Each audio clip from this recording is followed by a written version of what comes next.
আজকে আমি বানাবো বাংলাদেশের জাতীয় ডেজার্ট, যেটা সবাই একবার না একবার ট্রাই করছি। চলো আজকে আমি বানাবো, দেখা যাক কেমন হয়। আর যদি ভালো না হয় গাইস, তোমাদের দোষ, কারণ তোমরা নজর দিতেছ।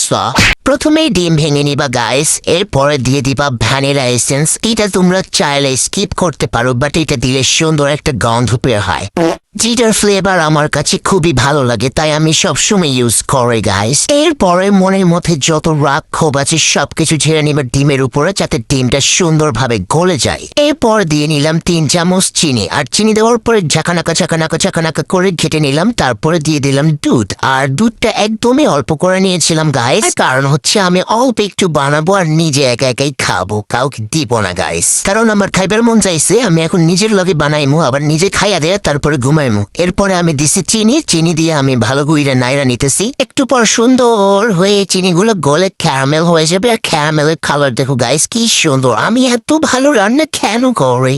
এরপর দুধ আর ডিমের মিশ্রণটাকে আমি ঢেলে নিলাম, আর ছাঁকনি দিয়ে একদমই পড়তেছিল না। এরপরে অনেক যুদ্ধ শেষ করে আমি বসাই দিলাম গাইস। এখন আমার পুডিং রেডি গাইস, দেখো কি সুন্দর হয়েছে। ওমা, আমি এত সুন্দর রান্না কেন করি? আল্লাহ করে কইতেছি যাতে না ভাঙ্গে, আল্লাহ আল্লাহ আল্লাহ যাতে না ভাঙ্গে। আল্লাহ আল্লাহ তুমি আমার মান ইজ্জত রাইখো।